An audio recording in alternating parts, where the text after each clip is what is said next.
लोरी इल्ले वरेगा मात्रा इल्लेरी इल्लेरी इल्लेरी हाईवे जाने के लिए गाड़ी मिलेगा? अभी नहीं मिलेगा, सुबह देखना पड़ेगा.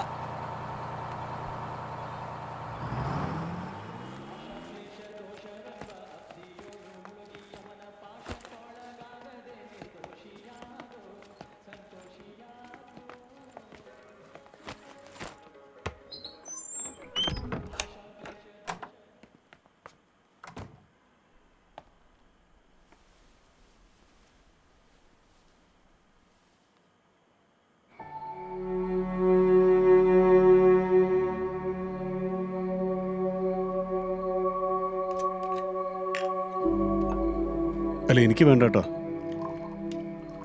എന്താ ഇയാള് കഴിക്കില്ലേ? അതല്ല ഇപ്പൊ വേണ്ട.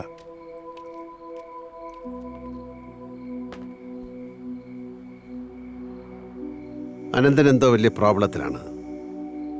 എന്താ ചുമ്മാ പറയാനിയാ? എന്ത് പ്രോബ്ലം ആയാലും സോൾവ് ചെയ്യാനുള്ള ഒരു രഹസ്യ മന്ത്രം എൻ്റെ കയ്യിലുണ്ട്, പ്രത്യേകിച്ചും പ്രണയവിവാഹിതരുടെ. പറഞ്ഞു നോക്ക്. യഥാർത്ഥ പ്രണയത്തെ തിരിച്ചറിയാനുള്ള ഒരു എളുപ്പവഴി ഓഷോ രജനീഷ് പറയുന്നുണ്ട്. നിങ്ങളുടെ പ്രണയത്തിൽ ദുഃഖമുണ്ടോ എന്ന് നോക്കുക. ഉണ്ടെങ്കിൽ ഉറപ്പിക്കുക അത് പ്രണയമല്ല. പ്രണയം ആനന്ദമാണ്, ശരീരവും ആത്മാവും നിറയുന്ന ആനന്ദം. അവിടെ എവിടെയാണ് ഇനി ആ ദുഃഖത്തിനിടം? ലീവ് ഇറ്റ് ചെയ്യാ, പോയി പണി നോക്കാൻ പറ.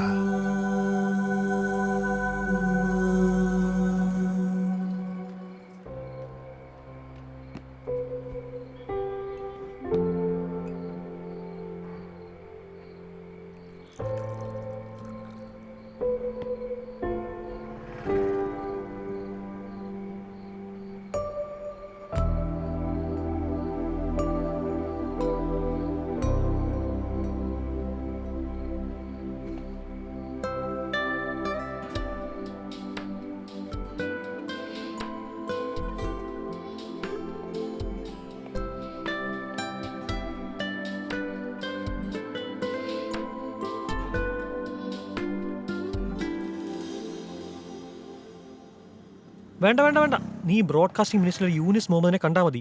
ഞാൻ എല്ലാം പറഞ്ഞ് ഏർപ്പാടാക്കിയിട്ട്. ആ ഫോം കിട്ടി അവരുടെ മെയിൽ ചെയ്യേ. ആ അടുത്ത മാസം 10 മുമ്പ് ക്യൂട്ടലിന് ഫുൾ ഡോക്യുമെന്റ് സബ്മിറ്റ് ചെയ്യണം. ചായ അഞ്ഞെടുത്തു ഇങ്ങോട്ടിരുന്നു പതുക്കെ. നിന്റെ മുഖം എന്തോന്ന് തെളിയാത്തേ? എനിക്കിപ്പോഴും ഇതങ്ങോട്ട് ഡൈജസ്റ്റ് ആയിട്ടില്ല അനന്തു. ശരിക്കും പേടിയുണ്ട്. മോളെ ഒന്നാലോചിച്ച് നോക്ക്. UAE ആദ്യത്തെ മലയാളം ചാനൽ, അതൊരു വലിയ സാധ്യതയാണ്. കൃത്യമായിട്ട് സ്റ്റഡി ചെയ്തിട്ട് തന്നെയാണ് ഞാനിതിന് ഇറങ്ങുന്നത്. ഇവൻ തന്നെ കഴിഞ്ഞ 10 വർഷമായിട്ട് അവിടെ മീഡിയയിൽ വർക്ക് ചെയ്യാണ്. അതൊക്കെ കളഞ്ഞിട്ടാണ് നമ്മുടെ കൂടെ കൂടുന്നത്. ഒന്നും ആലോചിക്കാതെ. തുടങ്ങി വെച്ചാൽ നമ്മളെ സഹായിക്കാൻ വേണ്ടി 4-5 ഇൻവെസ്റ്റേഴ്സ് റെഡിയാണ് രേവതി. ഞങ്ങളെല്ലാം സംസാരിച്ചിട്ടുണ്ട്. നിങ്ങളങ്ങനെ ബേജാറാവേണ്ട കാര്യമൊന്നുമില്ല. It's my dream. നിനക്കതറിയാം. പാതി വഴിയെത്തി. ഇനി കൺഫ്യൂസ്ഡ് ആക്കരുത് പ്ലീസ്. എല്ലാവരും ആയല്ലോ, ഇനി കാണിക്കാം.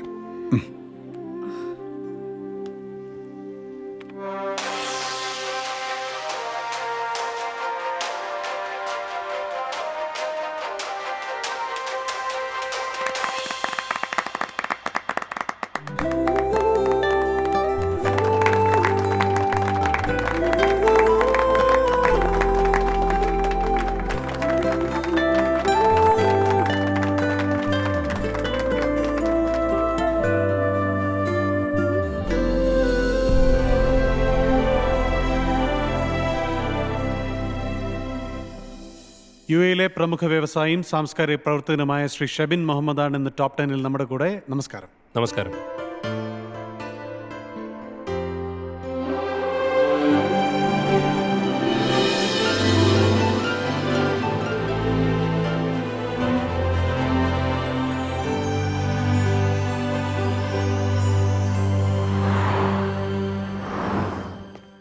ഹലോ, ആ ജോയിച്ച് ഞങ്ങൾ പറയ്. എന്താടോ പ്രവാസി വെച്ച് കലക്കുകയാണല്ലോ. അങ്ങനെയൊന്നുമില്ല. ഇങ്ങനെ പോയാ ചാനല് മുത്തച്ഛന്മാർ നിങ്ങളെ മുമ്പിൽ മുട്ടുമടക്കും. അൽഹംദുലില്ലാഹ്.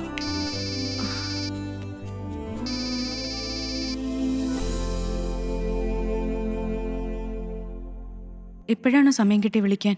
ആ ബെസ്റ്റ്. ഇവിടെ വന്നിട്ടൊന്ന് ഇരിക്കാൻ പോലും സമയം കിട്ടിയിട്ടില്ല. നിനക്ക് ഊഹിക്കാവുന്നതല്ലേ ഉള്ളൂ ഇവിടുത്തെ കാര്യങ്ങൾ. മോൾ ഉറങ്ങിയോ? നീ അവൾക്ക് ഒന്ന് കൊടുത്തേ. അവളുറങ്ങി.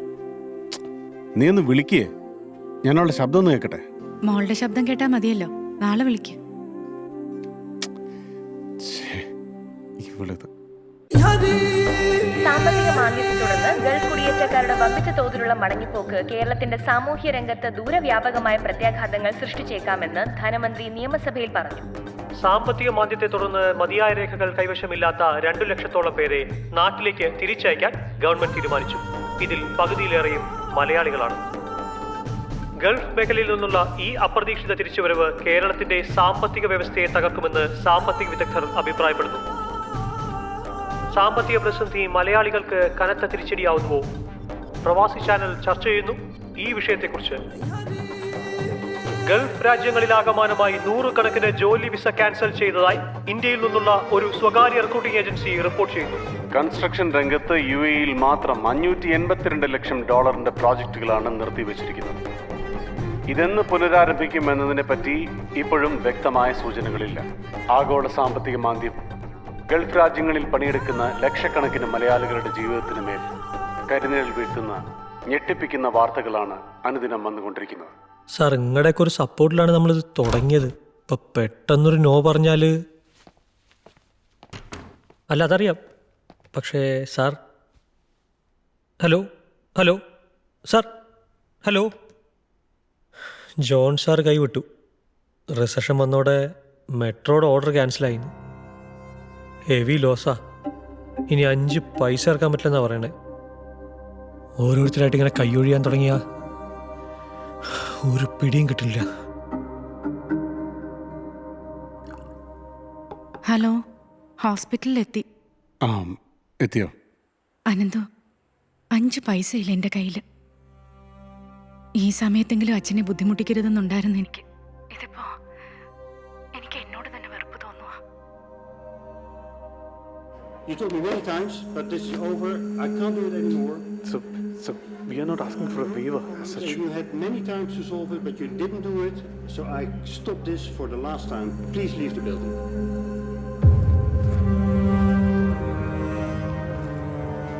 ഹലോ, ഒരു കിടിലൻ ട്രീറ്റ് ഉണ്ടേ. രേവതി പ്രസവിച്ചു, പെൺകുഞ്ഞ്. വെളുപ്പിന് 4:30. ആ, ഞാൻ കൊടുക്കാം, രേവതി കൊടുക്കാം. ആ,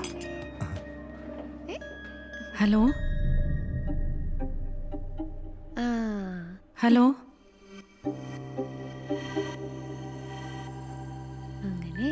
ഹലോ ഞാൻ ഹലോ രാത്രി വൈകി ഫ്ലാറ്റിലെത്തി രേവതി വിളിച്ചു. അവൾ ഫോൺ എടുക്കുന്നില്ല. അളിയനെ വിളിച്ച് ഫോൺ കൊടുക്കാൻ പറഞ്ഞിട്ടും അവൾ വാങ്ങാൻ കൂട്ടാക്കിയില്ല.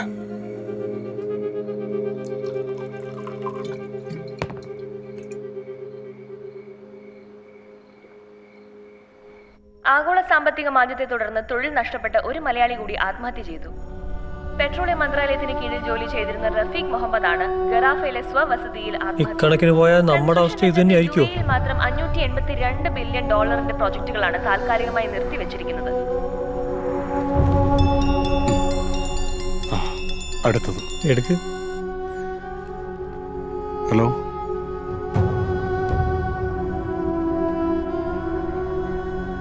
Okay, I'll try. എന്തേ? 2 ദിവസത്തിന് ക്യൂട്ടലിൻ്റെ ഡ്യൂസ് മുഴുവൻ കെട്ടണം, അല്ലെങ്കിൽ ചാനലിൻ്റെ ലൈസൻസ് കട്ടാവും.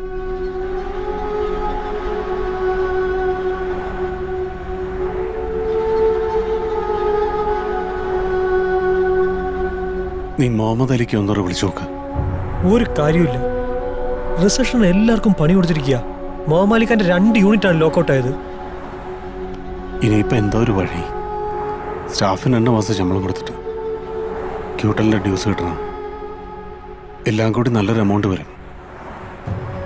എന്താ ചെയ്യാ ചെല്ലാലേ? നിനക്കിവിടെ ബ്ലേഡ് കക്ഷികളെ വല്ലതും പരിചയമുണ്ടോ?